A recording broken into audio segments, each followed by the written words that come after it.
A sigh, a half-groan from Falkner, called her to his side, while she meditated on these things. Both suffer, she thought. Would that some link united them, so that both might find relief in the accomplishment of the same resolves. Little did she think of the real link that existed, mysterious, yet adamantine, that to pray for the success of one was to solicit destruction for the other. A dark veil was before her eyes, totally impervious. Nor did she know that the withdrawing it, as was soon to be, would deliver her over to conflicting duties, sad struggles of feeling, and stain her life with the dark hues that now, missing her, blotted the existence of the two upon earth for whom she was most interested. They arrived in London.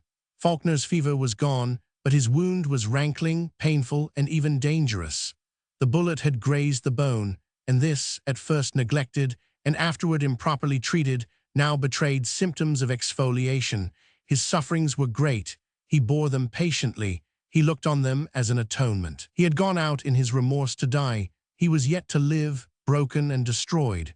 And if suffered to live, was it not for Elizabeth's sake? And having bound her fate to his, what right had he to die? The air of London being injurious, and yet it being necessary to continue in the vicinity of the most celebrated surgeons, they took a pleasant villa on Wimbledon Common, situated in the midst of a garden, and presenting to the eye that mixture of neatness, seclusion, and comfort that renders some of our smaller English country houses so delightful. Elizabeth, despite her wanderings, had a true feminine love of home. She busied herself in adding elegance to their dwelling by 1,000 little arts, which seem nothing, and are everything in giving grace and cheerfulness to an abode. Their life became tranquil, and a confidence and friendship existed between them, the source of 1,000 pleasant conversations and happy hours. One subject, it is true, was forbidden.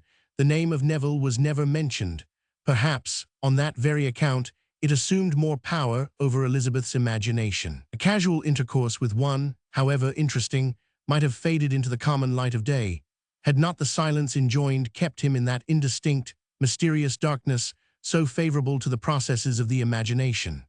On every other subject, the so-called father and daughter talked with open heart, and Falkner was totally unaware of a secret growth of unspoken interest which had taken root in separation and secrecy.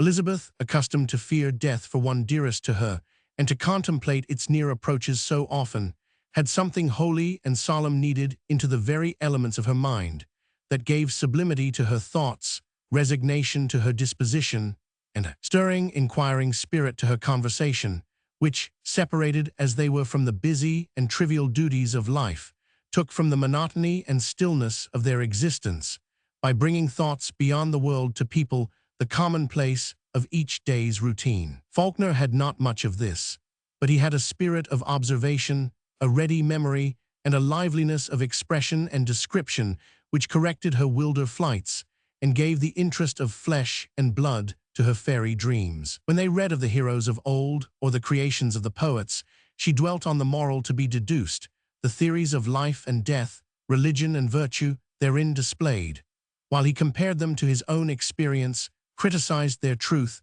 and gave pictures of real human nature, either contrasting with or resembling those presented on the written page.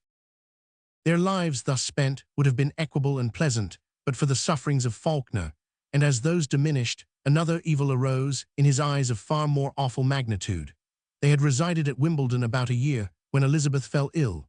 Her medical advisers explained her malady as the effect of the extreme nervous excitement she had gone through during the last years, which, borne with a patience and fortitude almost superhuman, had meanwhile undermined her physical strength. This was a mortal blow to Falkner, while with self-absorbed, and he now felt, criminal pertinacity, he had sought death.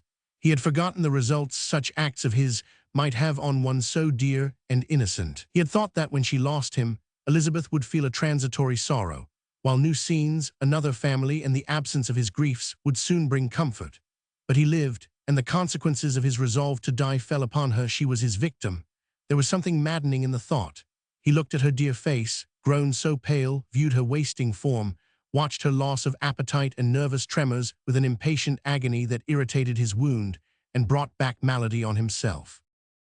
All that the physicians could order for Elizabeth was change of air, added to an intimation that an entirely new scene and a short separation from her father would be of the utmost benefit. Where could she go? It was not now that she drooped and trembled at every sound that he could restore her to her father's family. No time ought to be lost, he was told, and the word consumption mentioned. The deaths of her parents gave a sting to that word, which filled him with terror. Something must be done immediately, what he knew not, and he gazed on his darling, whom he felt that by his own act he had destroyed, with an ardor to save that he felt was impotent, and he writhed beneath the thought. One morning, while Falkner was brooding over these miserable ideas, and Elizabeth was vainly trying to assume a look of cheerfulness and health, which her languid step and pale cheek belied, a carriage entered their quiet grounds, and a visitor was announced. It was Lady Cecil. Elizabeth had nearly forgotten, nor ever expected to see her again. But that lady, whose mind was at ease at the period of their acquaintance, and who had been charmed by the beauty and virtues of the devoted daughter, had never ceased to determine at some time to seek her and renew their acquaintance. She indeed never expected to see Falkner again, and she often wondered what would be his daughter's fate when he died. She and her family had remained abroad till the present spring, when, being in London, she, by Miss Jervis's assistance, learned that he still lived, and that they were both at Wimbledon. Lady Cecil was a welcome visitor wherever she went, for there was an atmosphere of cheerful and kindly warmth around her that never failed to communicate pleasure. Falkner, who had not seen her at Leghorn and had scarcely heard her name mentioned, was won at once, and when she spoke with ardent praise of Elizabeth and looked upon her altered appearance with undisguised distress, his heart warmed towards her, and he was ready to ask her assistance in his dilemma. That was offered, however, before it was asked. She heard that change of air was recommended. She guessed that too great anxiety for her father had produced her illness. She felt sure that her own pleasant residence and cheerful family was the best remedy that could be administered. "I will not be denied," she said, after having made her invitation that both father and daughter should pay her a visit. "You must come to me. Lord Cecil is gone to Ireland for 2 months to look after his estate there, and our little Julius being weakly, I could not accompany him. I have taken a house near Hastings. The air is salubrious, the place beautiful. I lead a domestic, quiet life, and I am sure Miss Falkner will soon be well with me." As her invitation was urged with warmth and sincerity, Falkner did not hesitate to accept it. To a certain degree, he modified it, by begging that Elizabeth should accompany Lady Cecil, in the first place, alone. As the visit was to be for 2 months, he promised, after the first was elapsed, to join them. He alleged various reasons for this arrangement, his real one being that he had gathered from the physicians that they considered a short separation from him as essential to the invalid's recovery. She acceded, for she was anxious to get well, and hoped that the change would restore her. Everything was therefore soon agreed upon, and 2 days afterward the two ladies were on their road to Hastings, where Lady Cecil's family already was, she having come to town with her husband only, who by this time had set out on his Irish tour. "I feel convinced that 3 days of my nursing will make you quite well," said Lady Cecil, as they were together in her traveling carriage. "I wish you to look as you did in Italy. One so young and naturally so healthy will soon recover strength. You overtasked yourself, and your energetic mind is too strong for your body, but repose and my care will restore you. I am sure we shall be very happy. My children are dear little angels and will entertain you when you like, and never be in your way. I shall be your head nurse, and Miss Jervis, dear odd soul, will act under my orders. The situation of my house is enchanting, and to add to our family circle, I expect my brother Gerard, whom I am sure you will like. Did I ever mention him to you? Perhaps not, but you must like Gerard, and you will delight him. He is serious, nay, to say the truth, sad, but it is a sadness 1,000 times more interesting than the gaiety of commonplace worldly men. It is a seriousness full of noble thoughts and affectionate feelings. I never knew, I never dreamed, that there was a creature resembling or to be compared to him in the world, till I saw you. You have the same freedom from worldliness, the same noble and elevated ideas, feeling for others, and thinking not of the petty circle of ideas that encompasses and presses down every other mind, so that they cannot see or feel beyond their Lilliputian selves. In one thing you do not resemble Gerard.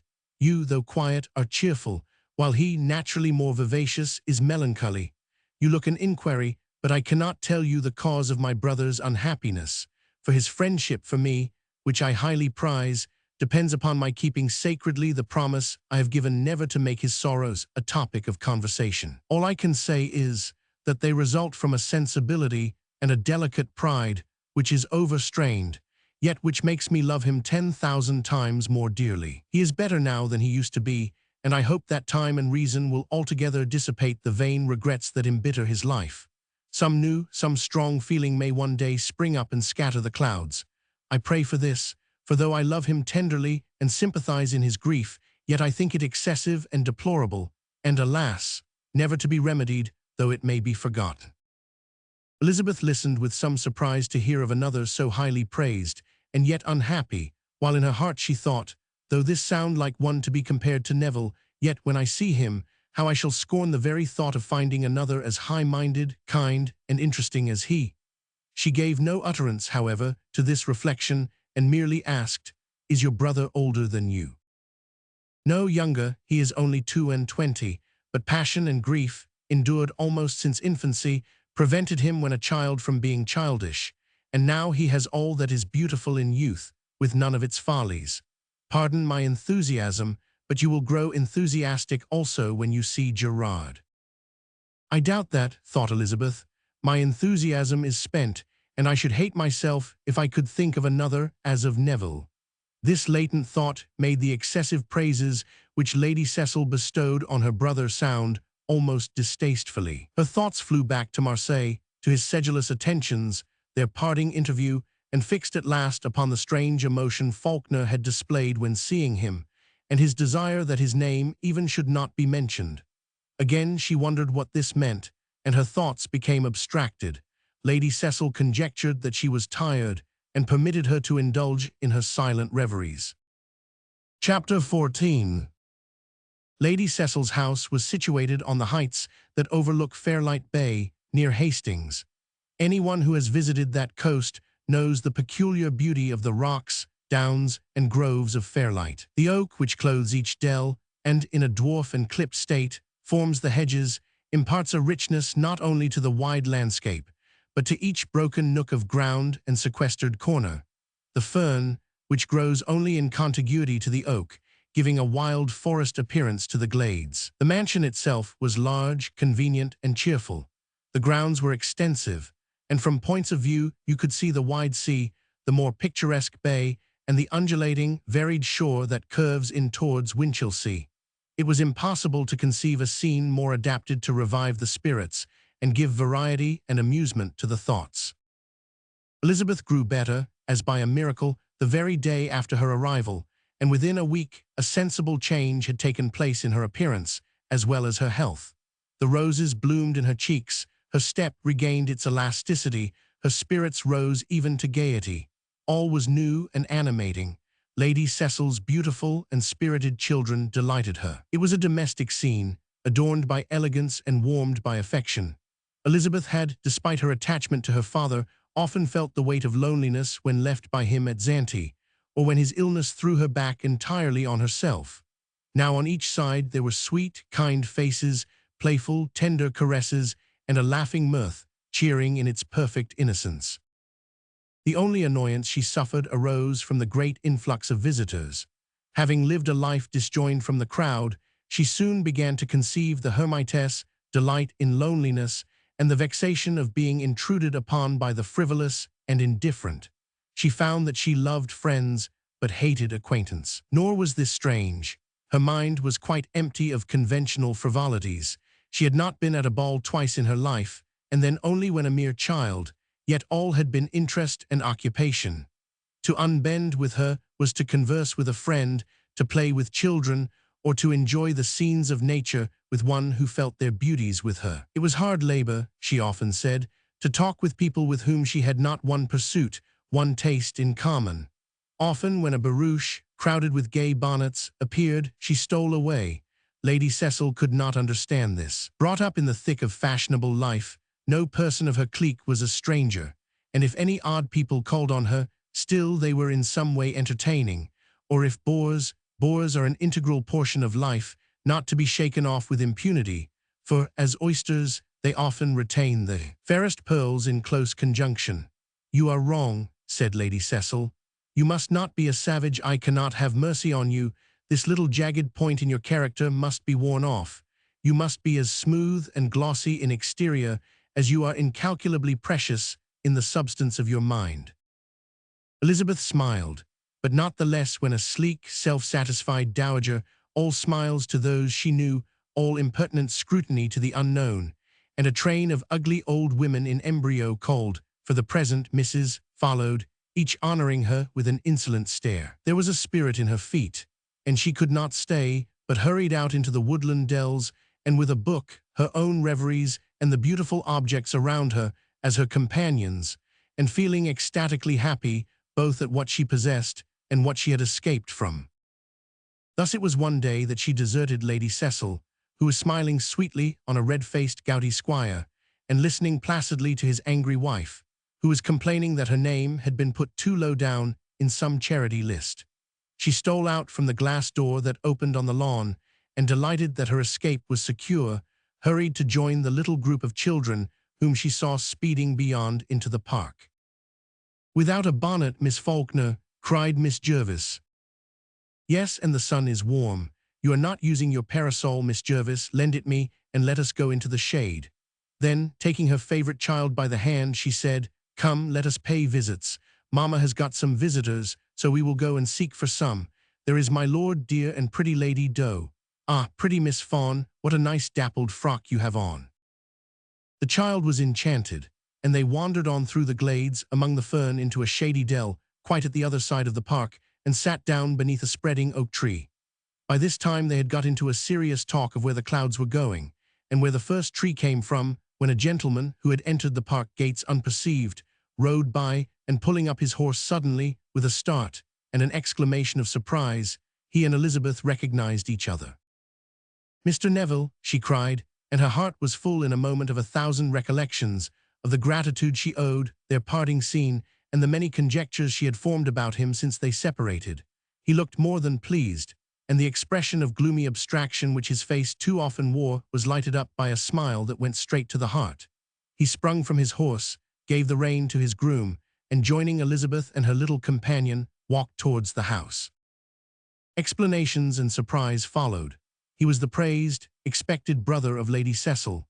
How strange that Elizabeth had not discovered this relationship at Marseilles, and yet at that time she had scarcely a thought to spare beyond Falkner. His recovery surprised Neville, and he expressed the warmest pleasure. He looked with tenderness and admiration at the soft and beautiful creature beside him, whose courage and unwearied assiduity had preserved her father's life. It was a bewitching contrast to remember her face shadowed by fear, her vigilant, anxious eyes fixed on her father's wan countenance, her thoughts filled with one sad fear, and now to see it beaming in youthful beauty, animated by the happy, generous feelings which were her nature. Yet this very circumstance had a sad reaction upon Neville. His heart still bore the burden of its sorrow, and he felt more sure of the sympathy of the afflicted mourner than of one who looked untouched by any adversity. The sentiment was transitory, for Elizabeth, with that delicate tact which is natural to a feeling mind, soon gave such a subdued tone to their conversation as made it accord with the mysterious unhappiness of her companion.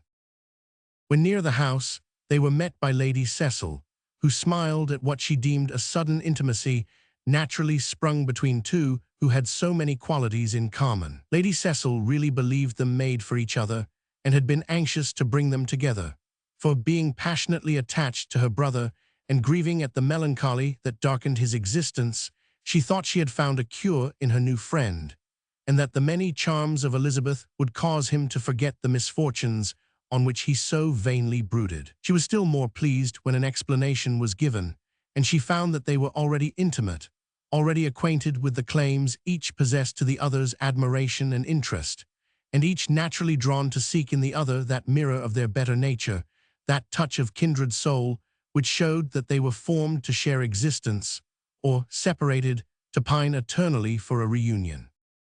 Lady Cecil, with playful curiosity, questioned why they had concealed their being acquainted. Elizabeth could not well tell. She had thought much of Neville, but first the prohibition of Falkner, and then the excessive praises Lady Cecil bestowed upon her brother, chained her tongue. The one had accustomed her to preserve silence on a subject deeply interesting to her. The other jarred with any confidence, for there would have been a comparing Neville with the Gerard which was indeed himself, and Elizabeth neither wished to have her friend depreciated, nor to struggle against the enthusiasm felt by the lady for her brother. The forced silence of today on such a subject renders the silence of tomorrow almost a matter of necessity, and she was ashamed to mention one she had not already named. It may be remarked that this sort of shame arises in all dispositions. It is the seal and symbol of love. Shame of any kind was not akin to the sincere and ingenuous nature of Elizabeth, but love, though young and unacknowledged, will tyrannize from the first, and produce emotions never felt before. Neville hoarded, yet more avariciously, the name of Elizabeth. There was delight in the very thought of her, but he shrunk from being questioned. He had resolved to avoid her, for till his purpose was achieved and the aim of his existence fulfilled, he would not yield to the charms of love, which he felt hovered round the beautiful Elizabeth. Sworn to a sacred duty, no self-centered or self-prodigal passion should come between him and its accomplishment, but meeting her thus unawares, he could not continue guarded. His very soul drank in gladness at the sight of her. He remarked with joy the cheerfulness that had replaced her cares. He looked upon her open brow, her eyes of mingled tenderness and fire, her figure, free and graceful in every motion, and felt that she realized every idea he had formed of feminine beauty. He fancied, indeed, that he looked upon her as a picture, that his heart was too absorbed by its own griefs to catch a thought beyond. He was unmindful, while he gazed, of that emanation, that shadow of the shape, which the Latin poet tells us flows from every object, that impalpable impress of her form and being, which the air took and then folded round him, so that all he saw entered, as it were, into his own substance, and became mingled up for evermore with his identity. Chapter 15. 3 or 4 days passed in great tranquillity, and Lady Cecil rejoiced that the great medicine acted so well on the rankling malady of her brother's soul. It was the leafy month of June, and nature was as beautiful as these lovely beings themselves, who enjoyed her sweets with enthusiastic and new-sprung delight. They sailed on the sunny sea, or lingered by the summer brooks, and among the rich woodlands, ignorant why all appeared robed in a brightness which before they had never observed. Elizabeth had little thought beyond the present hour, except to wish for the time when Falkner was to join them. Neville rebelled somewhat against the new law he obeyed, but it was a slothful rebellion, till on the day he was awakened from his dream of peace. One morning, Elizabeth, on entering the breakfast-room, found Lady Cecil leaning discontentedly by the window, resting her cheek on her hand and her brow overcast. "He is gone," she exclaimed. "It is too provoking. Gerard is gone. A letter came, and I could not detain him. It will take him probably to the other end of the kingdom, and who knows when we shall see him again." They sat down to breakfast, but Lady Cecil was full of discontent. "It is not only that he is gone," she continued, "but the cause of his going is full of pain and care, and unfortunately you cannot sympathize with me, for I have not obtained his consent to confide his hapless story to you. Would that I might. You would feel for him, for us all." "He has been unhappy since childhood," observed Elizabeth. "He has, it is true, but how did you learn that? Has he ever told you anything?" "I saw him many years ago at Baden. How wild, how sullen he was, unlike his present self. For then there was a violence and a savageness in his gloom, which has vanished." "Poor boy," said Lady Cecil, "I remember well, and it is a pleasure to think that I am to a great degree the cause of the change. He had no friend at that time, none to love, to listen to him, and foster hopes which, however vain, diminish his torments, and are all the cure he can obtain till he forgets them. But what can this mean?" she continued, starting up. "What can bring him back? It is Gerard returned." She threw open the glass door, and went out to meet him as he rode up the avenue. He threw himself from his horse, and advanced, exclaiming, "Is my father here?" "Sir Boyville, no, is he coming?" "Oh yes, we shall see him soon. I met a servant with a letter sent express. The post was too slow. He will be here soon. He left London last night. You know with what speed he travels. But why this sudden visit? Can you not guess? He received a letter from the same person, containing the same account. He knew I was here. He comes to balk my purpose, to forbid, to storm, to reproach, to do all that he has done 1,000 times before, with the same success. Neville looked flushed and disturbed. His face, usually more in sorrow than in anger, now expressed the latter emotion, mingled with scorn and resolution. He gave the letter he had received to Lady Cecil. I am wrong, perhaps, in returning at his bidding, since I do not mean ultimately to obey, yet he charges me on my duty to hear him once again.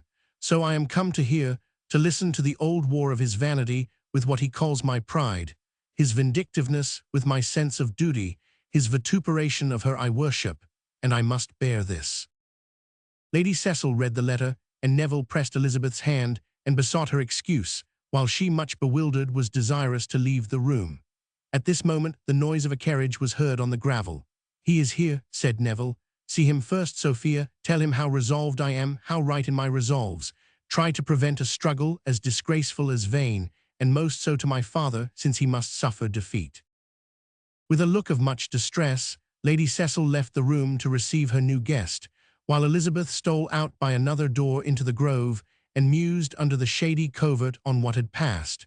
She felt curious, yet saddened. Conquered affection and sympathy are so delightful that all that disturbs the harmony is eminently distasteful. Family contentions are worst of all, yet she would not prejudge Neville. He felt, in its full bitterness, the pain of disobeying his parent, and whatever motive led to such a mode of action, it hung like an eclipse over his life. What it might be she could not guess, but it was no ignoble, self-centered passion. Hope and joy were sacrificed to it. She remembered him as she first saw him, a boy driven to wildness by a sense of injury. She remembered him when reason and his better nature had subdued the selfish portion of his feeling, grown kind as a woman, active, friendly, and sympathizing, as few men are.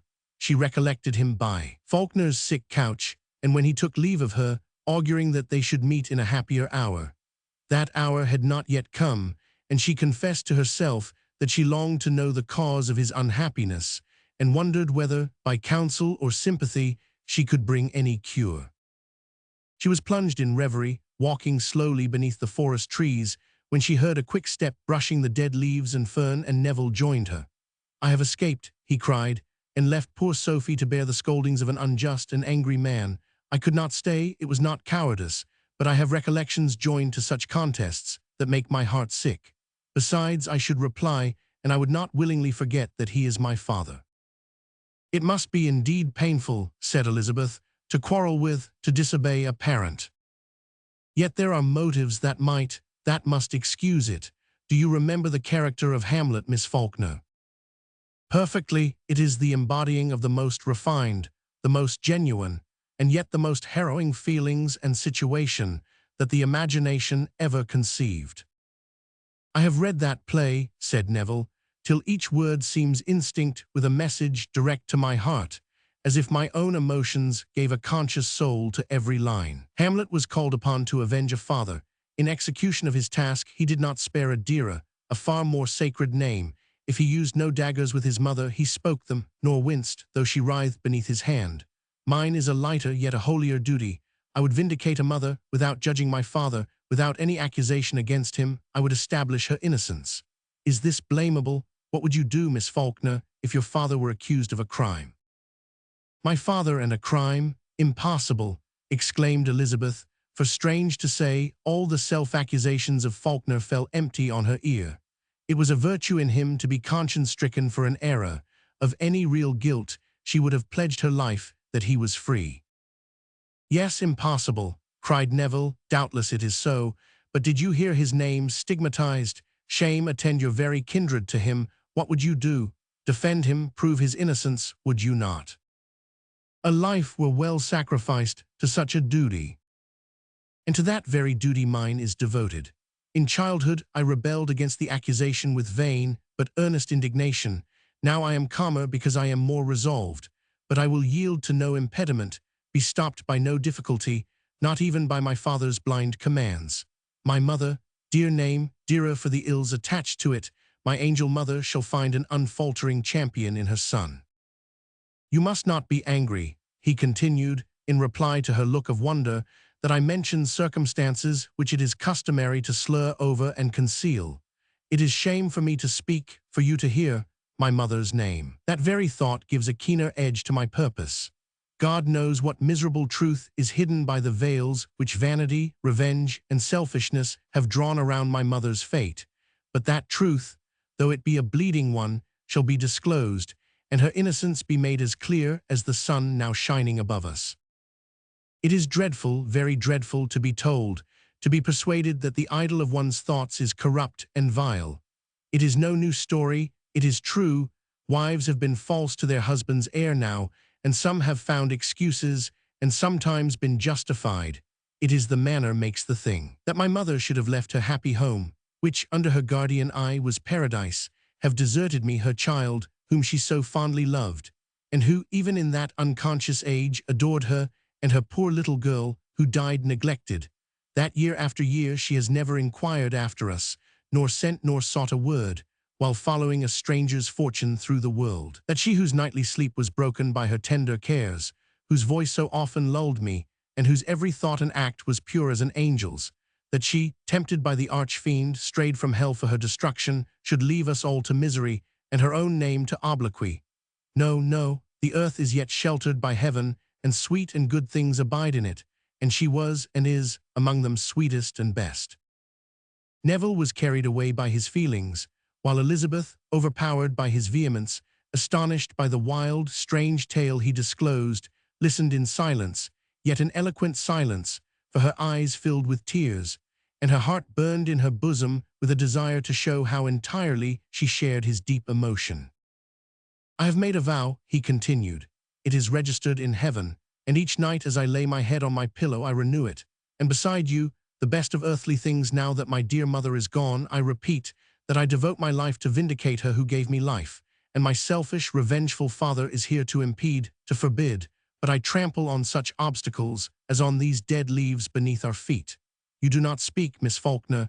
Did you ever hear of Mrs. Neville? I have spent all my life out of England, replied Elizabeth, yet I have some recollection. I do not doubt it, to the ends of the earth the base-minded love to carry the tale of slander and crime. You have heard of Mrs. Neville, who, for the sake of a stranger, deserted her home, her husband, her helpless children, and has never been heard of since, who, unheard and undefended, was divorced from her husband, whose miserable son was brought to witness against her. It is a story well fitted to raise vulgar wonder, vulgar abhorrence. Do you wonder that I, who since I was 9 years old have slept and waked on the thought, should have been filled with hate, rancor, and every evil passion, till the blessed thought dawned on my soul that I would prove her innocence, and that she should be avenged? For this I live. And now I must leave you. I received yesterday a letter which promises a clue to guide me through this labyrinth.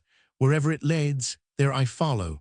My father has come to impede me, but I have, after using unavailing remonstrance, told him that I will obey a sense of duty independent of parental authority. I do not mean to see him again. I now go, but I could not resist the temptation of seeing you before I went, and proving to you the justice of my resolves. If you wish for further explanation, ask Sophia, tell her that she may relate all. There is not a thought or act of my life with which I would have you unacquainted, if you will deign to listen. Thank you for this permission, said Elizabeth. Lady Cecil is desirous, I know, of telling me the cause of a melancholy which, good and kind as you are, you ought not to suffer. Alas, this is a miserable world, and when I hear of your sorrows and remember my dear father's, I think that I must be stoned to feel no more than I do, and yet I would give my life to assist you in your task. I know well how generous you are, though I cannot now express how my heart thanks you.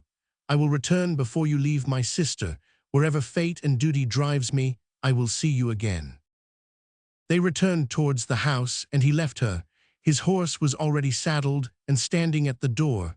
He was on it and gone in a moment.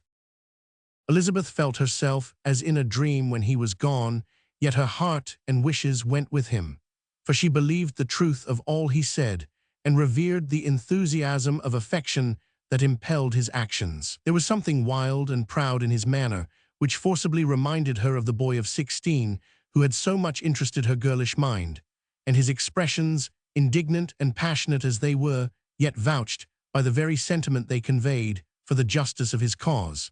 Gallant, noble-hearted being, God assist your endeavors, God and every good spirit that animates this world. Thus her soul spoke as she saw him ride off, and turning into the house, a half-involuntary feeling made her take up the volume of Shakespeare containing Hamlet, and she was soon buried, not only in the interest of the drama itself, but in the various emotions it excited by the association it now bore to one she loved more even than she knew. It was nothing strange that Neville, essentially a dreamer and a poet, should have identified himself with the Prince of Denmark, while the very idea that he took to himself and acted on sentiments thus high-souled and pure adorned him yet more in her eyes, endowing him in ample measure with that ideality which the young and noble love to bestow on the objects of their attachment.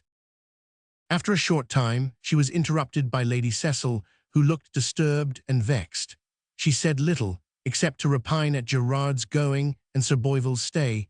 He also was to depart the following morning, but Sir Boyville was a man who made his presence felt disagreeably, even when it was limited to a few hours. Strangers acknowledged this.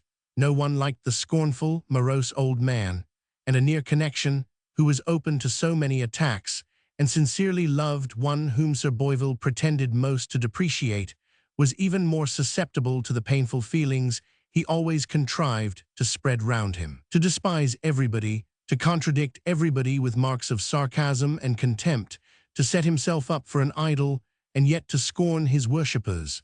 These were the prominent traits of his character, added to a galled and sore spirit, which was forever taking offense, which discerned an attack in every word, and was on the alert to repay these fancied injuries with real and undoubted insult.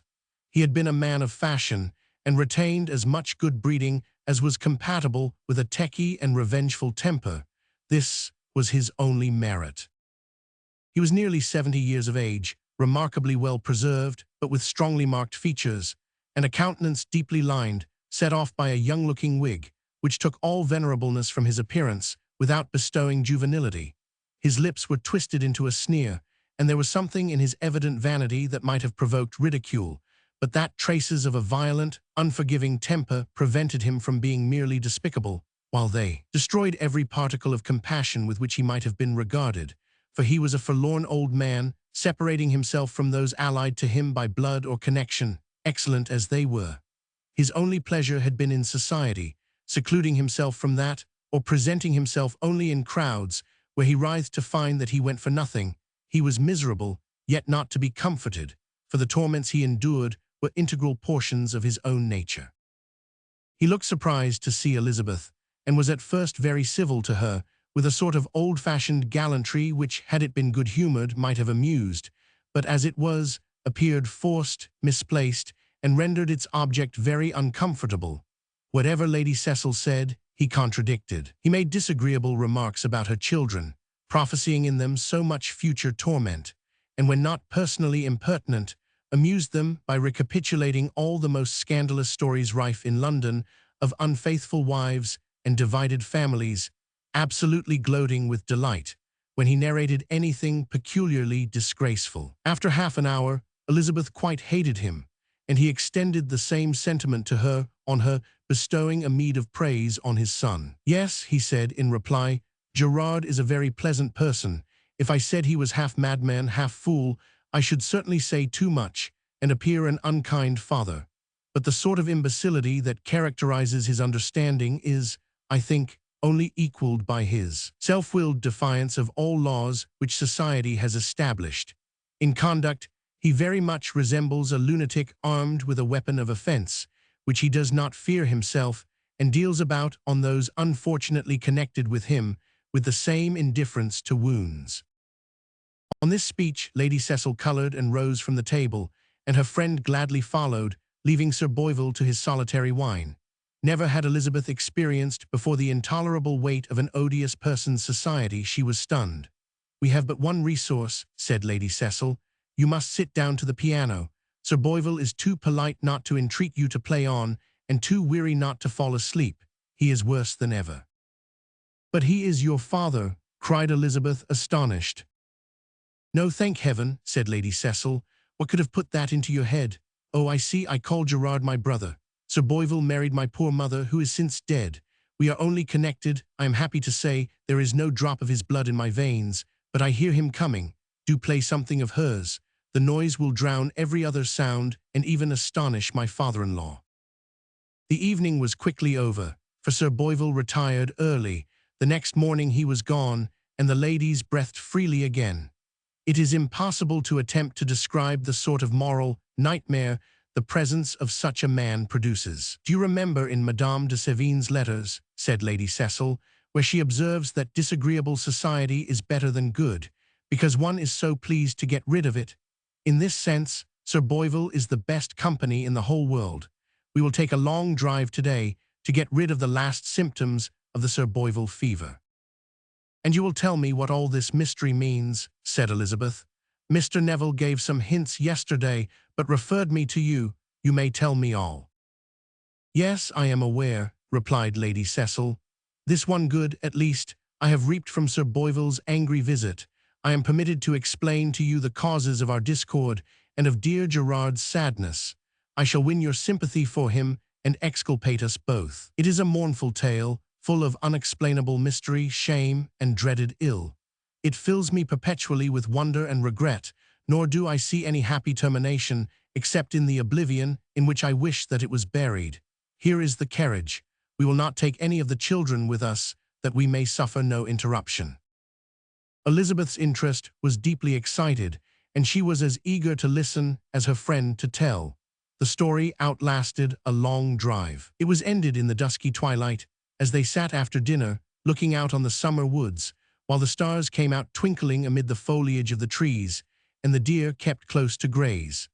The hour was still, and was rendered solemn by a tale as full of heartfelt sorrow and generous enthusiasm as ever won maiden's attention, and bespoke her favor for him who loved and suffered. Chapter 16. Lady Cecil began. "I have already told you that though I call Gerard my brother, and he possesses my sisterly affection, we are only connections by marriage, and not the least related in blood. His father married my mother, but Gerard is the offspring of a former marriage, as I am also. Sir Boyvill's first wife is the unfortunate lady who is the heroine of my tale. Sir Boyvill, then Mr. Neville, for he inherited his baronetcy only a few years ago, had advanced beyond middle age when he first married. He was a man of the world and of pleasure, and being also clever, handsome, and rich, had great success in the circles of fashion. He was often involved in liaisons with ladies, whose names were rife among the last generation for loving notoriety and amusement better than duty and honor. As he made a considerable figure, he conceived that he had a right to entertain a high opinion of himself, and not without some foundation. His good sayings were repeated, his songs were set to music, and sung with enthusiasm in his own set. He was courted and feared. Favored by women, imitated by men, he reached the zenith of a system, any connection with which is considered as enviable.